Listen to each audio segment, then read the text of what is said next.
अब बात करते हैं बांग्लादेश की। बांग्लादेश में हालात दिन पर दिन बदतर होते जा रहे हैं। हिंदुओं के खिलाफ अत्याचारों का आलम यह है कि अब सार्वजनिक स्थानों पर उनका निकलना मुहाल हो चुका है।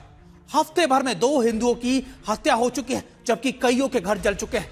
भारत में लोगों का गुस्सा बढ़ता ही जा रहा है और बांग्लादेश हाई कमीशन को कई बार घेरा भी जा चुका है। अब तो भारत सरकार ने भी 2 टूक कह दिया है कि बांग्लादेश अल्पसंख्यकों की सुरक्षा सुनिश्चित करे और उनके अत्याचारों में लिप्त दोषियों को कड़ी से कड़ी सजा सुनाई जा सके।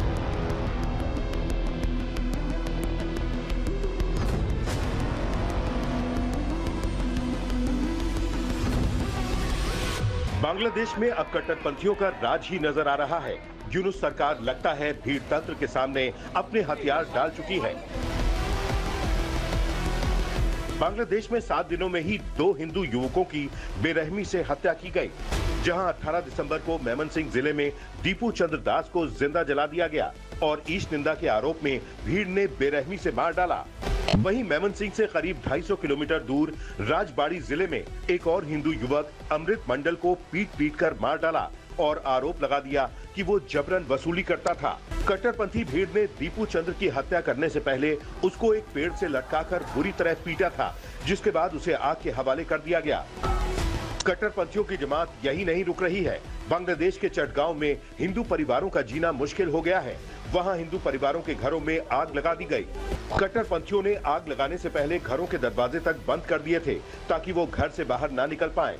जान बचाने के लिए हिंदुओं ने बांस और टीन की दीवारें काटकर किसी तरह बाहर निकलकर अपनी जान बचाई। जहां एक तरफ हिंदुओं पर हमले बढ़ रहे हैं, वहीं दूसरी तरफ हिंदू अब अपनी बात उठाने से और घर से निकलने से भी डरते हैं, क्योंकि वो भी कहीं कट्टरपंथियों के निशाने पर न आ जाए। पूजा पाठ आप मंदिर में करते हैं, इस तरह के कपड़ों में अपनी सोसाइटी के बाहर जा पाते हैं क्या?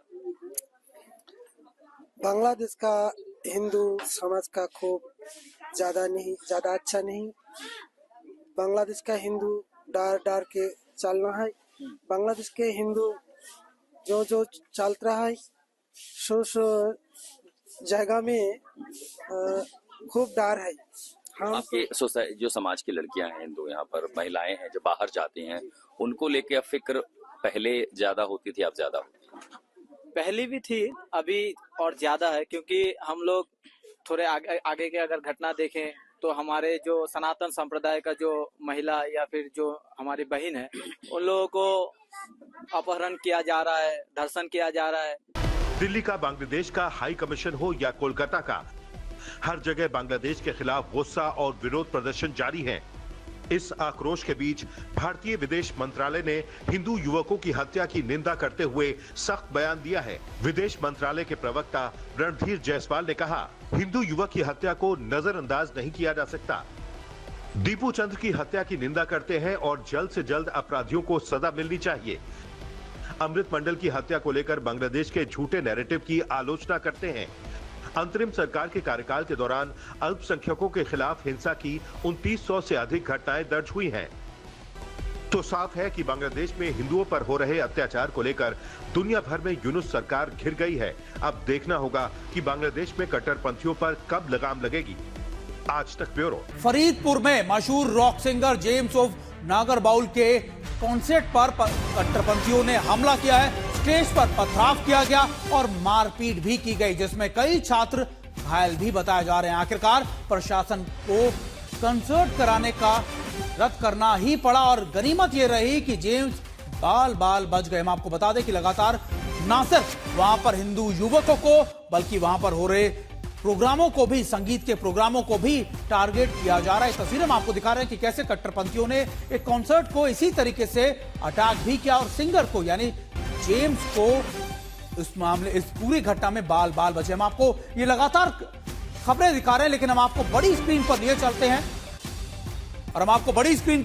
और वहां के बांग्लादेश के ताजा हालात कैसे हैं हम आपको ये बड़ी स्क्रीन पर समझाने की कोशिश करते हैं। दरअसल अगर आप देखें बांग्लादेश में हालात बद से बदतर क्यों होते जा रहे हैं। धर्म पर अटैक किया जा रहा है, यानी धर्म पूछकर अटैक किया जा रहा है बांग्लादेश में, और दीपू चंद्र और अमृत मंडल की हत्या कर दी गई। 7 दिनों में 2 हिंदू युवकों की हत्या कर दी गई और प्रशासन ने अब तक उन लोगों को ना तो खोजा ना ही अरेस्ट किया। अब आपको बता दें कि रॉक स्टार जेम्स के कंसर्ट पर भी हमला किया गया, यानी ना सिर्फ हिंदू युवकों को बल्कि वहां के गायकों को या फिर उनके वहां के कलाकारों को भी, हिंदू कलाकारों को भी अटैक किया जा रहा है। हम आपको बताते हैं कि फरीदपुर में डिस्ट्रिक्ट स्कूल पर यह अटैक किया गया और जब यहां पर प्रोग्राम हो रहा था तब यहां पर कट्टरपंथियों ने ना सिर्फ पत्थर भाजने शुरू कर दिए बल्कि जेम्स पर भी अटैक किया। कुल स्कूल में करीबन 185वीं एनिवर्सरी का कार्यक्रम लगातार चल रहा था और इसी बीच इस अटैक को किया गया, यानी स्कूलों पर भी हमले किए जा रहे हैं। हमले में स्कूली छात्र समेत 20 से ज्यादा लोग घायल बताए जा रहे हैं और सांस्कृतिक संस्थान पर भीड़ का यह हमला दिखाता है कि सरकार तो विफल रही, वहां की पुलिस और एडमिनिस्ट्रेशन भी अब वहां पर इन हालातों को काबू कर पाने में नाकामयाब साबित हो रही है। म्यूजिक इंस्ट्रूमेंट को भी तोड़ दिया गया, कुछ म्यूजिक इंस्ट्रूमेंट कट्टरपंथी भी वहां से लूट कर ले गए। अब आपको इन तस्वीरों से भी हालातों का एक कुछ नई तस्वीर हम आपको दिखा रहे हैं जो आपको बताएंगे कि आखिरकार वहां के ताजा हालात कैसे हैं, कैसे धार्मिक आधार पर, सांस्कृतिक आधार पर और साहित्य के आधार पर लोगों को कट्टरपंथी निशाना बना रहे हैं। आप 3 तस्वीरें देखिए, एक तरफ म्यूजिक कॉन्सर्ट को अटैक किया गया और आप देखें कि सांस्कृतिक संस्थानों को भी टारगेट किया जा रहा है, हिंदुओं को की मॉब लिंचिंग की जा रही है और लगातार हिंदू युवकों को मारा जा रहा है। और बांग्लादेश पर ताजा हालातों पर हमारे 2 खास मेहमान हमारे साथ जुड़े हुए हैं। सुरेश गोयल सर, आप तो डिप्लोमेसी को बहुत अच्छे से सर समझते हैं, बांग्लादेश के ये हालात एकाएक ऐसे बदल गए पिछले 18 महीनों में, ऐसा लग रहा है कि ये होने दिया जा रहा है, ये कराया जा रहा है ताकि वहां की सरकार या मोहम्मद यूनुस लंबे समय तक सत्ता पर बने रहे।